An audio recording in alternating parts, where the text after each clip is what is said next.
continuer notre petite série où je vous montre quelques versets bibliques dans l'Ancien Testament qui prouvent, qui indiquent que le salut appartient uniquement à Yasharal et personne d'autre. Ecclésiaste 3. Ce qui est a déjà été, et ce qui sera a déjà été. Et Yahuwah ramène ce qui est passé. L'histoire se répète. Parce que les chrétiens disent que Yahuwah a abandonné l'alliance qu'il a traitée avec les enfants de Yasharal parce qu'ils ont été désobéissants. Donc, à cause de leur désobéissance, Yahuwah est parti donner la grâce à toutes les nations étrangères comprises. Ça ne marche pas parce que la Bible dit que ce qui est a déjà été et ce qui sera a déjà été. Yahuwah ramène ce qui est passé. Donc, si Yahuwah a déjà pardonné à Yasharal ses fautes, il ramènera toujours ce qui est déjà passé. Ce qui signifie que il pardonnera toujours les fautes de Yasharal. Toujours. Parce qu'il a fait une promesse qui ne peut pas être rompue. Tant que la fin n'est pas arrivée, il pardonnera toujours les fautes de Yasharal. Il rachètera toujours Yasharal de ses péchés, de manière à ce qu'il soit toujours son peuple. Le livre de la sagesse, le verset 4 à 9. Au regard des hommes, ils ont subi un châtiment, mais l'espérance de l'immortalité les comblait. Après de faibles peines, de grands bienfaits les attendent. Car Yahuwah les a mis à l'épreuve et trouvés dignes de lui. Comme l'or du creuset, il les a éprouvés. Comme une offrande parfaite, il les accueille. Au temps de sa visite, ils resplendiront. Comme l'étincelle qui court sur la paille, ils avancent. Ils jugeront les nations. Ils auront le pouvoir sur les peuples. Et Yahuwah régnera sur eux pour les siècles. Qui met en lui sa foi comprendra la vérité. Ceux qui sont fidèles resteront dans l'amour près de lui. Pour ses amis, grâce et miséricorde. Il visitera ses élus. C'est exactement ce que Shaol y dit. Ayez une conduite parfaite devant les païens au temps où Yahuwah les visitera. Yahuwah visite ses élus, son peuple, Yasharal. Ils jugeront les nations, c'est exactement ce que Shaol y dit aussi. Est-ce que vous ne savez pas que nous allons juger le monde? Et Yahusha dit la même chose. Vous serez assis sur des trônes et vous jugerez les 12 tribus de Yasharal. Yahuwah visitera ses élus et ils jugeront les nations. Ils régneront. Et Yahuwah régnera sur nous pour les siècles. La sagesse a délivré d'une nation d'oppresseurs et le peuple mis à part, la race irréprochable. Je ferai une vidéo où je parle de la sagesse. La sagesse a délivré Yasharal de ses oppresseurs. Pourquoi la sagesse ne délivre pas les autres peuples aussi s'ils sont inclus, mais délivre uniquement Yasharal? Pourquoi? La sagesse du chapitre 18. Et ton peuple accueillit à la fois le salut des justes et la ruine de leurs ennemis. En même temps que tu frappais nos adversaires, tu nous appelais à la gloire. Les justes, ce sont les enfants de Yasharal et c'est eux qui obtiennent le salut et leurs ennemis obtiendront la ruine. La ruine attend les nations étrangères.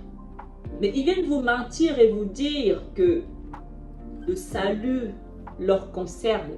Non, non, non. La seule chose qui concerne les nations étrangères, les païens, c'est la ruine.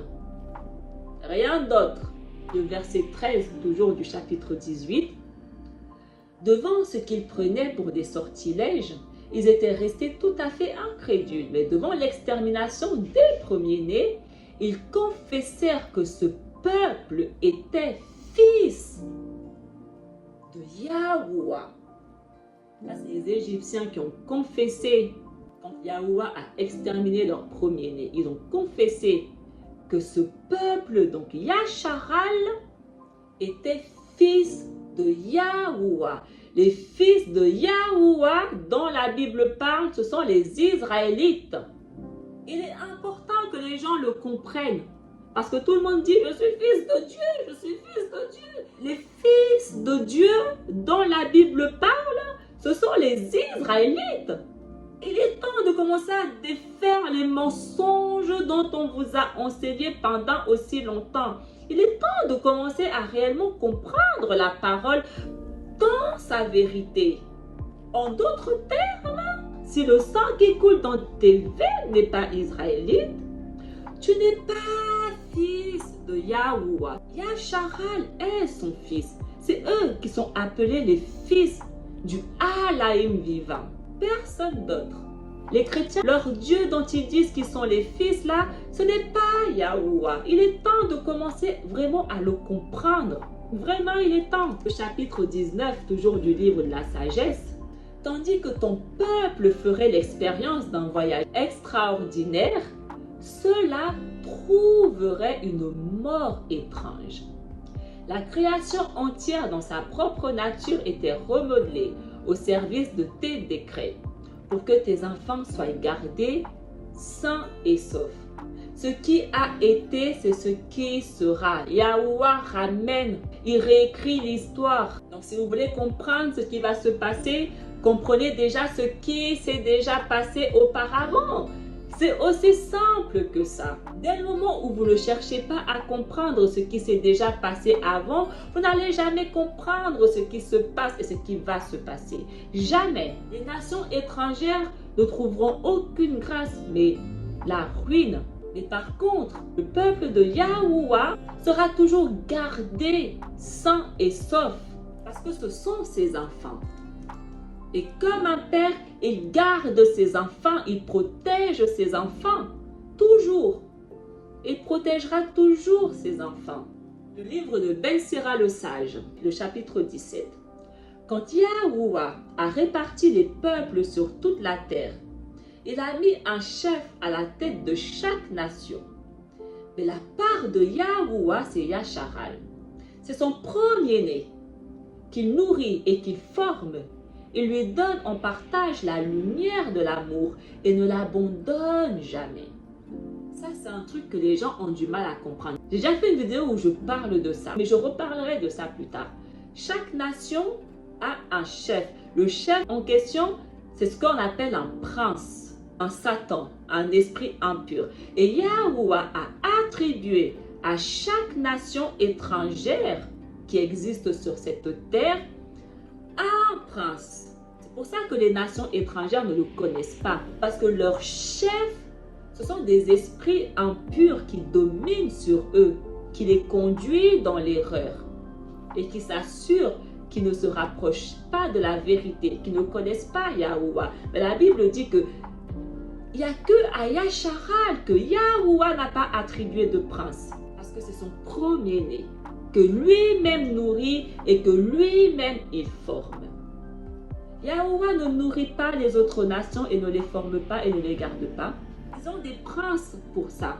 Il a attribué à chaque nation des chefs pour ça.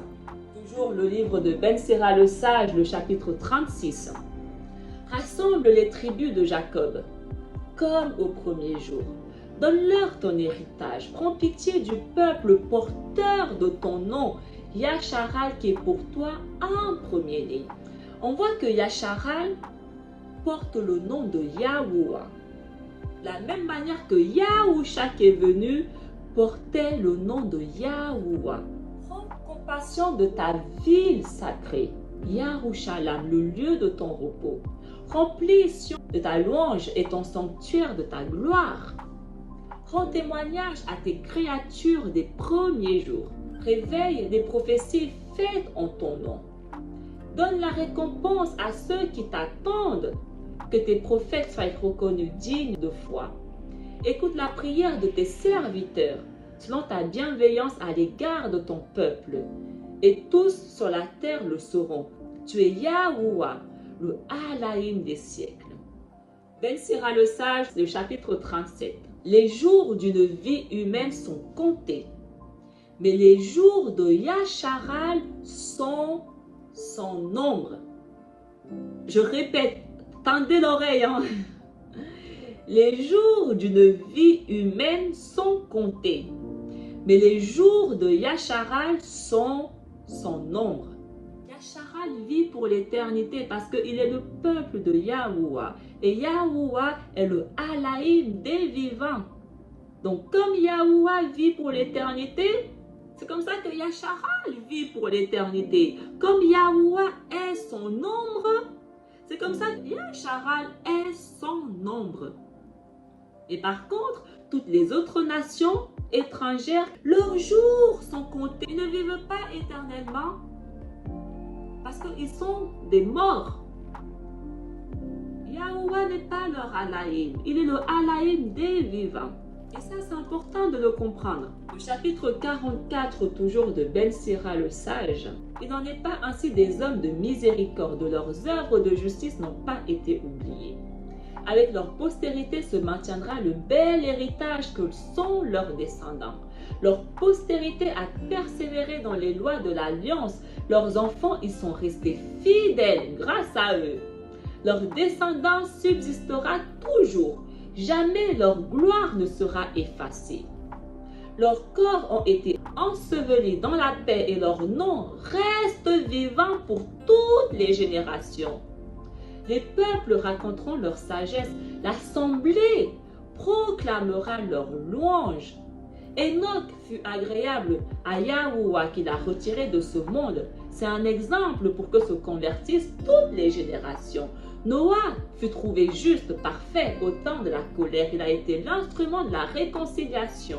Grâce à lui, un reste fut épargné sur la terre lorsque le déluge arriva. Yahuwah fit une alliance avec lui pour toujours. Les vivants ne seraient plus anéantis par un déluge. Abraham fut grand d'une multitude de peuples, il est le Père. Personne n'a jamais égalé sa gloire. Il observa la loi du Très-Haut et entra dans son alliance. Il inscrivit cette alliance dans sa chair et jusque dans l'épreuve, il a été trouvé fidèle.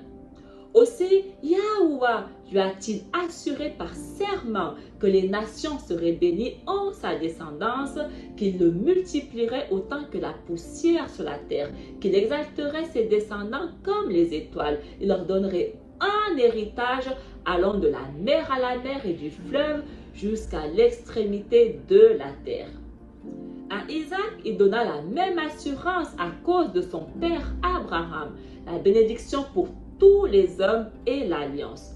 Yahuwah les a fait reposer sur la tête de Jacob. Il a confirmé dans ses bénédictions et lui a donné un héritage qu'il a divisé en lots et partagé entre les 12 tribus. De Jacob, Yahuwah fit sortir un homme de miséricorde qui trouva grâce aux yeux de tous. Toutes ces promesses qui ont été faites se sont reposées sur la tête de Jacob, les 12 tribus, les 12 fils de Jacob. Donc ceux qui ont part à cette promesse, ceux qui ont part à cette alliance, sont ceux qui font partie des 12 tribus de Jacob, de Yasharal. C'est aussi simple que ça. Le chapitre 45, le verset 5, toujours de Ben Sira le sage, il lui a fait entendre sa voix et l'a introduit dans la nuée obscure. Face à face, il lui a donné ses commandements, loi de vie et de savoir pour enseigner l'alliance à Jacob et ses décrets à Yasharal. Yahuwah a demandé à Macha d'enseigner l'alliance à Jacob, l'alliance qui a été faite avec nos pères auparavant, Abraham, Isaac et Jacob. Il n'a pas dit va enseigner cette alliance à tous les peuples qui se trouvent sur la terre, mais seulement à Jacob. Parce que l'alliance est pour eux, les promesses sont pour eux, uniquement et personne d'autre. Le chapitre 48, toujours de Ben Sira le sage, le verset 10. Toi qui fus préparé pour la fin des temps, ainsi qu'il est écrit, afin d'apaiser la colère avant qu'elle éclate, afin de ramener le cœur des pères vers les fils et de rétablir les tribus de Jacob. De qui on parle ici? Qui a été préparé pour la fin des temps avec cette mission de rétablir les 12 tribus de Jacob? Yahusha.